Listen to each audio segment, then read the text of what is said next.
Sorry guys, तो dad आप बताइए क्या हुआ आपके साथ व्हेन यू वेंट? देखो जी, I have one luxury in life that also I started late in life that once a year I go to London for 10 days। So मैं एयर इंडिया में लाइफ में फ़र्स्ट टाइम ट्रैवल किया है। मैं इसलिए travel किया क्योंकि ticket सस्ती थी। ब्रिटिश एयरवेज में ट्रैवल करता हूँ हमेशा। टिकट सस्ती थी कितने तो मैं कितना डिफरेंस होगा तकरीबन कितने 40% तो मतलब 40,000 रुपये बचाए या अस्सी नहीं हज़ार नहीं नहीं, अब वो छोड़ दो। ठीक है, सॉरी। 30%, 30-35% काफ़ी होता है। हम्म। तो मैं जी क्लब क्लास की टिकट ली। अब मैं 67 का हूँ, तो मैं 60 के बाद क्लब क्लास ही ट्रैवल करता हूँ, मरने तक करूँगा। हाँ, दूसरी बात ये है, वहाँ मैं चेक इन करने गया। टिकट मेरी थी, फर्स्ट 2 टिकट्स थी। कहते हैं जी आपकी टिकट जो सीट्स हैं तो बुकड हैं, लेकिन टीवी नहीं चल रही उसमें। मैंने कहा टीवी नहीं चल रही तो आपको पेमेंट तो पूरी दी है मैंने, तो टीवी तो चलनी चाहिए, या मेरे को आप कॉम्पनसेट करो। कहते नहीं सर वो टीवी नहीं चल रही ना, ये है वो है, आप बेशक इकोनॉमी में बैठ जाओ, वहाँ टीवी चल रही है तो वो देख लेंगे, फिर कर लेंगे कुछ हिसाब। मैं सेड नो, मेरे को तो इसी में बैठना है। तो मैंने कहा कोई और सीट दे दो। कहते नहीं बाकी सब फुल है। तो मतलब बैठना भी वहीं पड़ेगा बगैर टीवी, चाहे मैं देखना चाहूँ ना चाहूँ, टीवी तो होनी चाहिए। तो मैं कहते हैं आपको हाँ हम कॉम्पेंसेशन दे देंगे। मैं कहा हाँ जी कितना? 2 लाख की टिकट है। कहते हैं 5,000 कॉम्पेंसेशन देंगे, और हम 2 थे। तो मैंने कहा मेरे को नहीं चाहिए कॉम्पेंसेशन, आप मेरे को टीवी वाली सीट दो, या मेरे को आप ज़्यादा कॉम्पेंसेशन दो, कोई रीज़नेबल अमाउंट तो होना चाहिए। कहते नहीं जी नहीं, यही हुआ। तो फिर उनका सीनियर आया, सीनियर से बात की। मैंने कहा ये आपका जो जूनियर आदमी है, एक तो बात गलत कर रहे हैं और थोड़ी बदतमीज़ी से बात कर रहे हैं। कि मैंने कहा कि नहीं तो फिर मैं दूसरी फ़्लाइट ले लूँ। तो कहते हैं हाँ जी, कोई उनको कोई फ़र्क नहीं पड़ रहा था। सीनियर ने कहा कि नहीं I am sorry for this thing, but हम इससे ज़्यादा नहीं कर सकते, but I will try my best आपको कॉम्पेंसेशन बढ़ाने के लिए। I will try. I said okay. मैं वहाँ चेक इन करके, जैसे ही चेक इन करके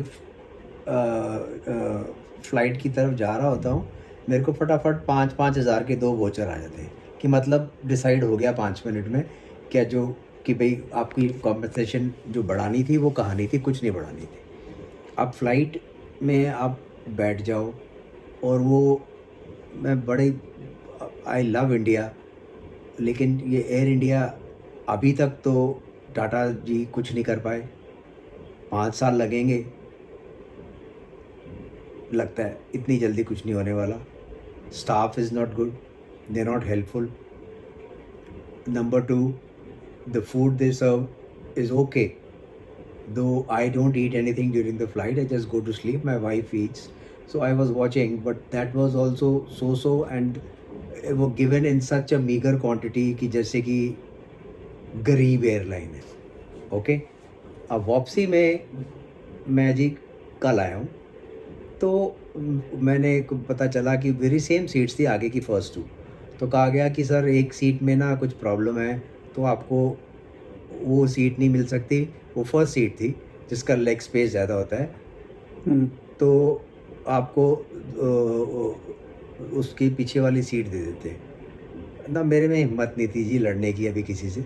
मैं कि जाते वक्त भी ऐसे ही हुआ, ऐसे ही, दिस इज़ बैड, ऐसे what's wrong they treat TV. Club class people like this. हाँ, सो तो उन्होंने, जब मैं गया तो सेकंड नहीं थर्ड सीट थी, हम्म। तो ठीक है। बट वही चीज़ है जी, एक तो सर्विस अच्छी नहीं है, पीपल आर नॉट बॉदर्ड हम्म।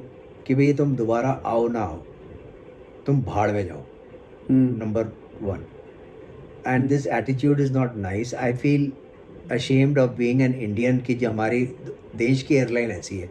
हम्म। तो जब मैं ही नहीं आ रहा, मैं वहाँ लाउंज में 2-3 फेमस पब्लिक पर्सनैलिटीज़ हैं, उनको बोलते हुए सुना, एयर इंडिया कभी नहीं, मैं उनके नाम नहीं लूँगा। हम्म। तो मेरी आप लोगों से यही दरख्वास्त है कि देखो जी 30-35% बचते हैं, तो इसलिए मैं एयर इंडिया में आया हूँ। अगर नहीं बचते होते तो मैं एयर इंडिया में नहीं आता। लेकिन ये स्टैंडर्ड देख के मेरे को शर्म आ रही है। I feel sorry. I have to say sorry for 2 other passengers of India and abroad who are traveling by Air India. Because I love India and I want to travel Air India always. But you don't treat your customers like this. कि आप अचानक seat change कर दो. और भी मैं साथ में जब मैं जा रहा था, एक ओल्ड लेडी थी, उसको फुल बेड, फ्लैट बेड नहीं हो रहा था, तो उसको कहते हैं कि आप इकोनॉमी में चले जाओ, आपका डिफरेंस दे देंगे. ऐसे आप करते हो 70 साल की लेडी से. तो I was very sad seeing her in that state, you know, like. And so you know, like, you have to be more compassionate. मैं मानता हूँ, चलो आपको गलती हो रही है, आपको एडजस्ट नहीं हो रहा, आप हाथ जोड़ के कम से कम सॉरी कह सकते हो, माफ़ी मांग सकते हो, स्माइल कर सकते हो, बंदे का ख्याल रख सकते हो सारी फ्लाइट में. चलो इसके साथ ये हुआ है. No compassion at all. तो ये तो अब तो गवर्नमेंट के हाथ में नहीं है, प्राइवेट हाथ में चली गई. लोग कहते हैं प्राइवेट हाथ में जाने से अच्छा हो जाता है. जी नहीं, मेरे ख्याल गवर्नमेंट के हाथ में कई चीज़ें होनी चाहिए.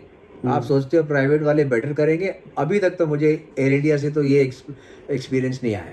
आप चलो एयरक्राफ्ट नहीं मत छोड़ो, आप स्टाफ को तो सिखा दो कि भैया किस तरीके से बिहेव करते हैं, चेक इन काउंटर में कैसे बिहेव करते हैं, फ्लाइट में कैसे बिहेव करते हैं.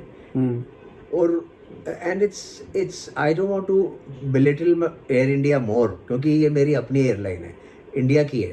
But I would never travel Air India again. 50% भी कम रेट होगा, मैं नहीं ट्रैवल करूँगा. My god. Thank you. So that was Dad's take on Air India, guys. Yeah, I'm also traveling very soon. I'm not sure मैं Air India से जा रहा हूँ कि Air Bhatinda से जा रहा हूँ. But Air India, guys, if you're watching this, you know what to do, man. So I don't know if anything is going to come out of this, but अगर आप लोग भी travel कर रहे हो और you are thinking about traveling Air India versus something else to save some money, go ahead and do it. But be mindful that these things may happen to you also. Peace out.